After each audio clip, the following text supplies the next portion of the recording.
Bonjour à tous, bonjour à toutes. Encore une fois, un vrai plaisir de vous retrouver ici sur la chaîne YouTube de l'Église M pour méditer la parole de Dieu. Et aujourd'hui, simplement un petit verset du psaume 119, le verset 105 qui nous dit « Ta parole est une lampe à mes pieds, elle est une lumière sur mon chemin. » Alors, croyez-le ou non, mais Dieu veut réellement que nous soyons heureux et que nous profitions de notre vie. C'est bien de rappeler ça dès le début de cette nouvelle semaine de méditation. La beauté de nos existences, finalement, elle se trouve dans les petites choses, dans un repas, en famille, avec des amis, dans une rencontre, dans un resto surprise peut-être.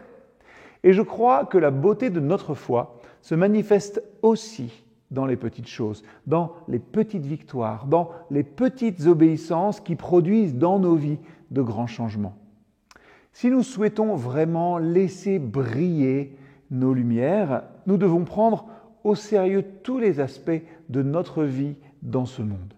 Dieu a tout créé et plus nous lui obéissons fidèlement dans chaque domaine de notre vie, plus nous voyons notre foi progresser et notre vie être remplie de petits succès, de petites gloires qui pointent vers sa gloire à lui, éternelle.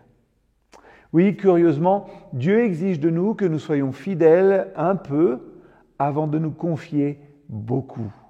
Il n'y a pas vraiment de contourner cela si on veut être un chrétien qui grandit et qui porte du fruit tout au long de sa vie. C'est si facile de prendre nos bénédictions pour des choses acquises et d'être ingrat pour tout ce que nous recevons finalement par pure grâce. Et c'est notre société qui nous dit ça. Nous vivons dans une société où nous n'avons finalement jamais assez. Mais nous ne méritons rien.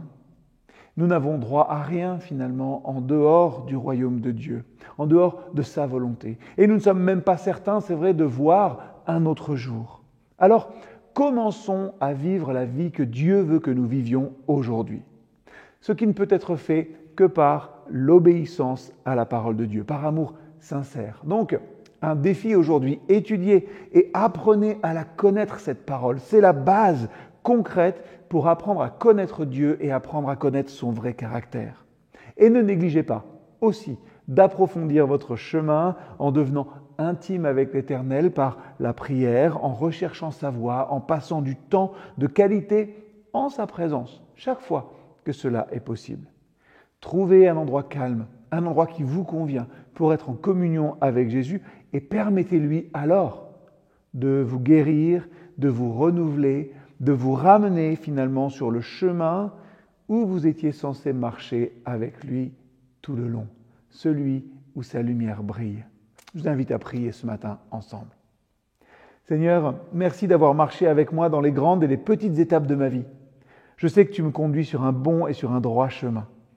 Donne-moi la foi de te faire confiance quand je ne sais pas ce qui se passe ou quand j'ai peur. Amen.